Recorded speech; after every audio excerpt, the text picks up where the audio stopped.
Typical problems is usually sometimes it could be anything from just measurements not being perfect and there's just additional install time for those, or, although we get the racking in and there's the change of colors, just, variance may be a little bit off, but most of the time, any challenges would be, gosh, man, we get there and it's a union job, and we really can't really use them for installs, and we have to do it. Sometimes we work at night, sometimes we work in day. Shipping, sometimes you're shipping this stuff and there's no one there to receive it out in New York or on these other states. But overall, if you do your due diligence up front with your designer, approvals of different colors and metals and anodizing and such, there should be no reason why any challenges there are in the field. The only challenge I see is sometimes with scheduling, making sure that people are accepting the project when it's going in. Somebody's there to make sure that what we're doing is actually accurate. But most of the things get worked out than not when we have any of those challenges. So it really just comes down to communication throughout the entire process.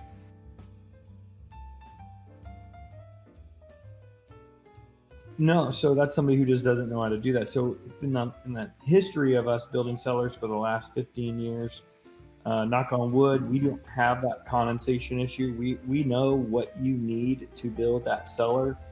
So condensation could be because the way that the cooling unit's not positioned correctly, the fans are not positioned correctly, and they're hitting the glass at a certain point when it should be circulating instead of hitting just the glass. And it also should be, a lot of people want to go with frameless. So sometimes when you go with frameless and people don't keep their temperatures down to a certain level inside the restaurant, well, you can actually see that. Or if there's sun being right into the cellar, but yet the cooling unit is at 58, and then there's 90 degrees hitting the cellar, you're going to get that as well. So knowing your environment and communicating where this is going to be and doing the load calculations, as well as doing frames or limiting the amount of frameless you have in with sunlight. And if you can do all those things, you won't have those challenges. I've never run into that because we set ourselves up. We understand the condensation, we understand why it happens, and we just don't let that happen on any projects.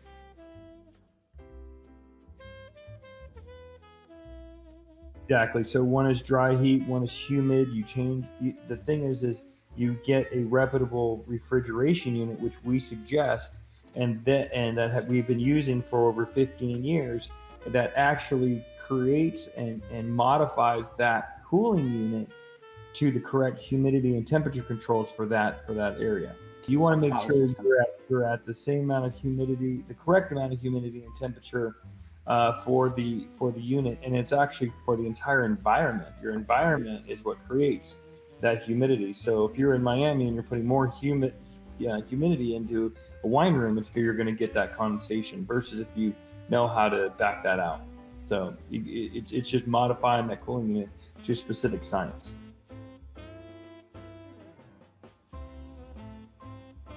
You should just go reach out to your local designers that build restaurants. My biggest thing is finding them on LinkedIn.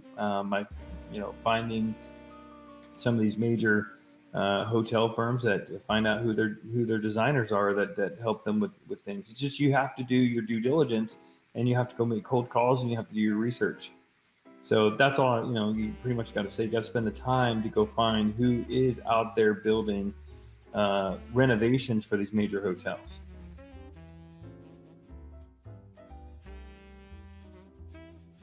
Winning them, you have to know what you're doing, and you have to have the confidence that once you build them once or twice or 3 times before, having that reputation as someone that actually knows how to do it right, keep it under budget.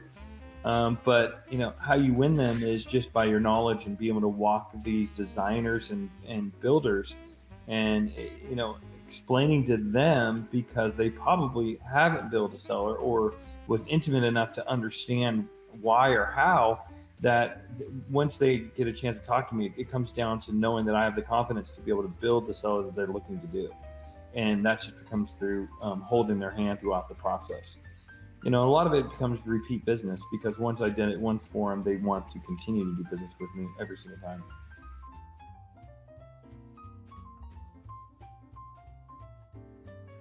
I think they lose the deal because they don't put enough time into working with a designer in the beginning. I think they just neglect the consultative sale when it comes to talking to these designers. This is not just talk to them, try to put something together, send it over to them like you would like a home.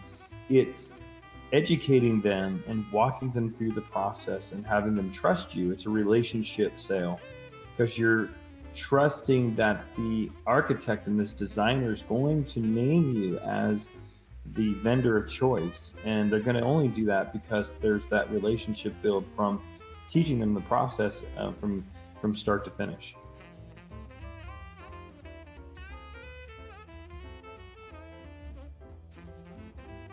I would definitely ask them their experience on building a major hotel and restaurant.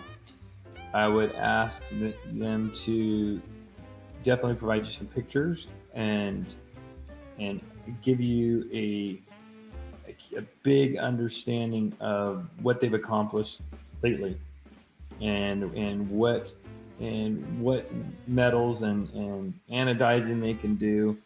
And really, it's also going to come down to costs. And a lot of these restaurants and hotels are budget conscious, and making sure that the person that they do choose sticks within their budget. It doesn't change and it doesn't fluctuate. That's one way of losing them, is coming in with a budget and saying this is what you should expect is $100,000, but once they put it all together, it's $150,000.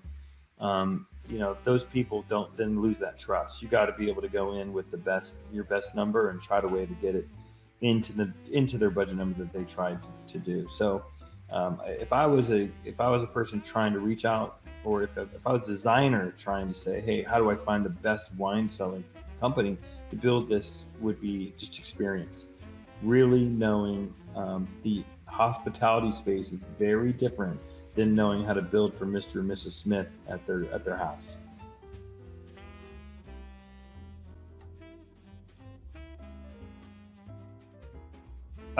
Most restaurants are now trying to outdo each other to see who's got the wow wine cellar, that brings in people. And I was talking about the Muse Hotel.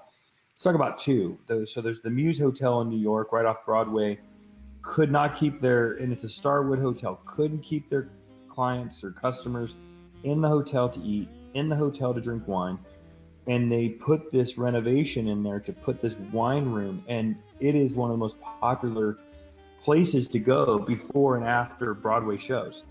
And it is extremely busy. It's a place that people go after work, and it increased their bottom line significantly. Then secondly is Laguna Beach Ritz-Carlton's called the Eno Wine Bar. So what they did was, nothing was inside there. There was no wine component. It was, you can go in there, and it was a very just boring room. Now they have this beautiful wine bar that now they sit around it all night, and then that's where they go after they have dinner somewhere else, and they go there for the nightcap, or they eat dinner there and be able to drink food, wine, chocolates, and be able to get that. So it significantly increases the restaurant's beverage and food costs and profits, because you're adding customers who would stay in your hotel to eat and drink because they want to be around the new inn or the new wow wine cellar that's in their hotel.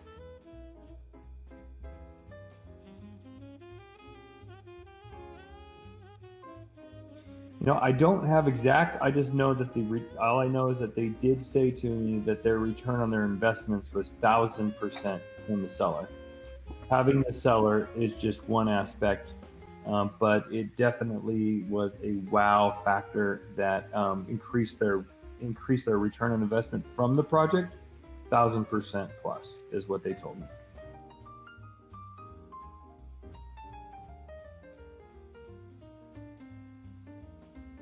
When you're thinking of hospitality, think of iron wine cellars. We've been doing it for a long time.